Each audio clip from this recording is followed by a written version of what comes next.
the stage long enough. It's time to become a master. Nós recebemos a revelação que partiu dos céus desde o princípio. Por isso é que ele diz que os seus segredos ele revela àqueles que lhe temam. O Senhor revela os seus segredos naqueles que lhe buscam. Quando você estiver ligado com a palavra de Deus, você recebe a revelação de Deus de uma forma diferente. Por isso é que os apóstolos, os sacerdotes, eles não escreveram a Bíblia segundo a sua inspiração. Eles tiveram que escrever a Bíblia segundo a inspiração de Deus.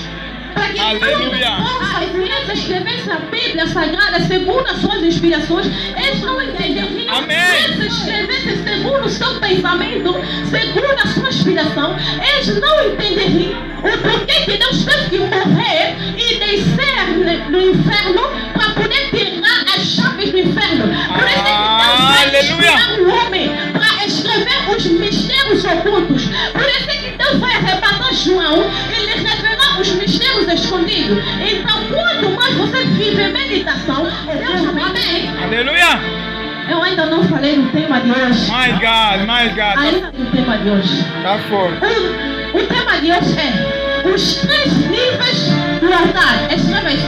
Os 3 níveis do altar. Nós abrimos a Bíblia Sagrada concretamente no livro de 1 de Samuel. Livro de 1 de Samuel.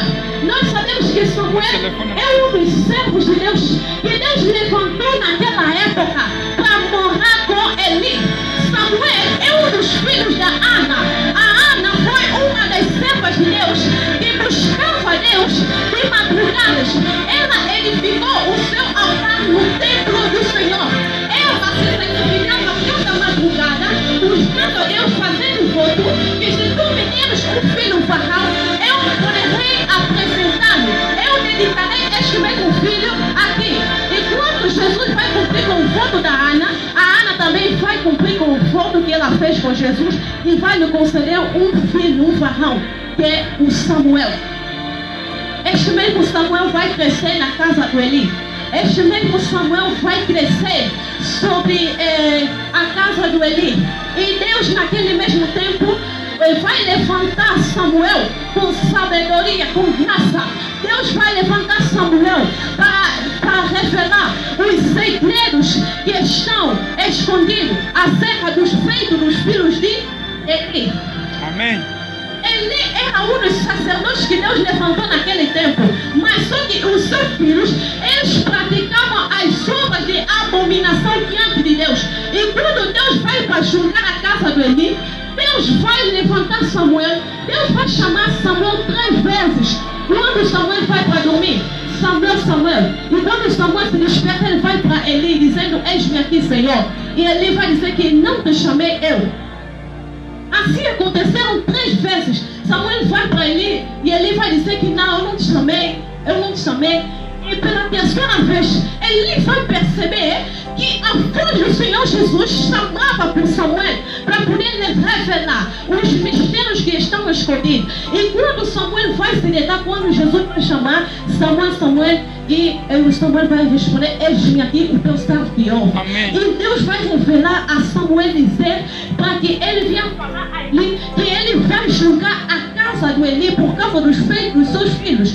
Jesus vai dizer que os seus filhos hão de morrer. Neste mesmo livro que nós meditamos a palavra de Deus, nós vamos ver que os israelitas, eles vão na terra dos filisteus para poder pelejar contra os filisteus.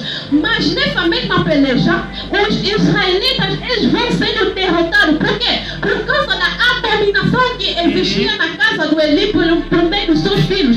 Que eles usavam mulheres naquele tempo. Eles faziam coisas erradas, mas Eli não repreendia seus filhos. Por isso é que Deus vai se irar com a casa do Eli. Por isso é que Deus vai julgar Eli por meio dessa mesma guerra.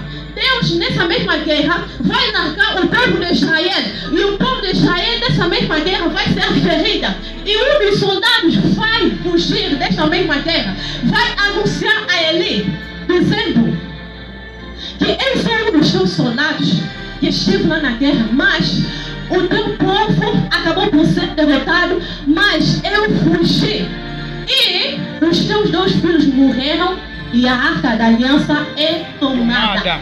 A arca da aliança foi tirada, foi levada para o povo dos filisteus. Quando Eli vai ouvir isso, ele, por ser velho, ele vai cair de trás para a cabeça e vai quebrar o pescoço. E nessa mesma hora ele vai morrer.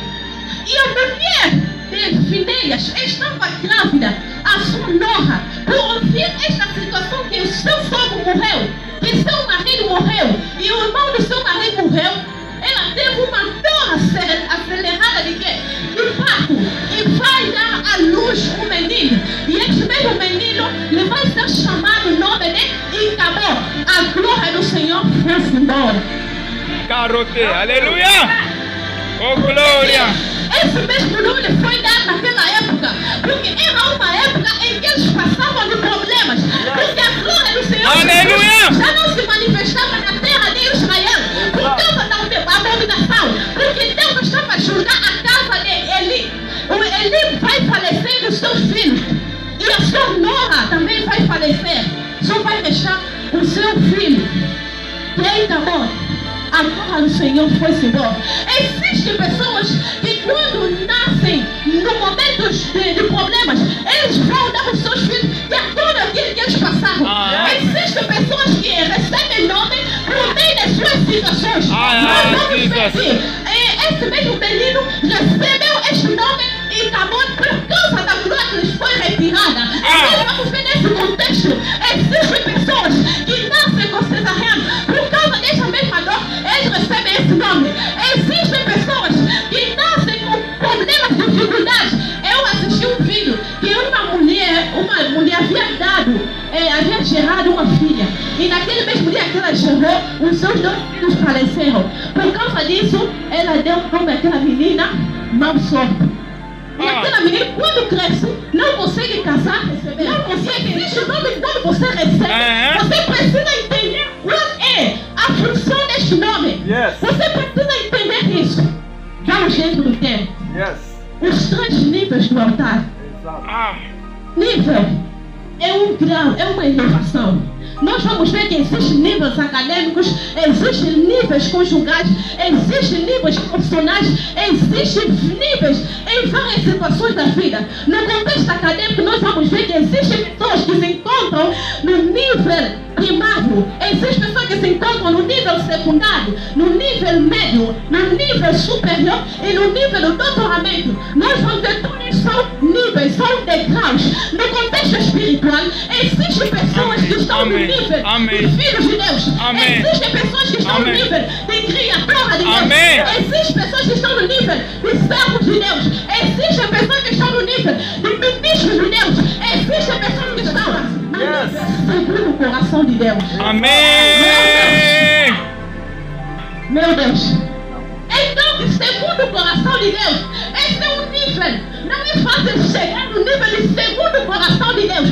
Quando você chega no nível do segundo o coração de Deus, você vai experimentar glórias diferentes. Você vai viver coisas diferentes. Nós estamos a falar de os 3 níveis do altar. O que é esse altar? Altar é um lugar de sacrifício. Altar é uma mesa de pedras onde alguém edifica para poder se sacrificar dia após dia. É um lugar onde você se prostra para orar.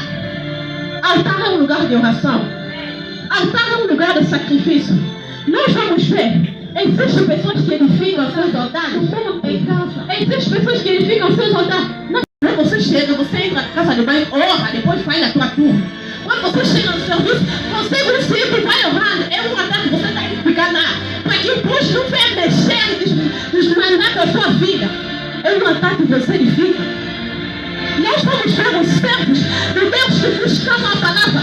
Eles formaram o seu altar em lugar de sacrifício. A Ana, ela vai formar o seu altar na igreja. Ela, todas as madrugadas que ia à igreja, fazendo voto para Deus, pedindo com que lhe desse um filho, um varão. E Deus vai conceder este mesmo filho por causa do sacrifício, por causa do altar que a Ana edificou. Nós vamos ver Elias. Ele vai edificar um altar no deserto. Ele vai honrar a Deus no deserto. Nós vamos ver Moisés vai edificar altar no monte. Amém? Ele vai edificar um altar no monte. No monte ele vai buscar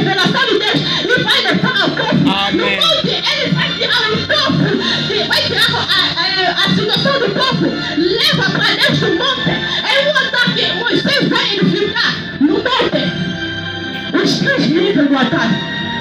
Todo cristão deve ter um altar. Você precisa ter um altar. Para você ser um cristão superior, você precisa ter um altar. O altar é um lugar. Sabe aqui? É um lugar de intimidade, é um lugar mesmo só. Não importa se tens filho, marido, é um lugar que você não mesmo só reservar. Não, aqui pode ficar mesmo umas pedras, uns blocos, pôr lá uma toalha, pôr lá a sua Bíblia, Amém. pôr lá a sua água, o seu azeite. Tem um lugar de oração, se você morrer. Você sabe quando é a hora que você morrer. Se é 12, é 12. Se é 15, é 15.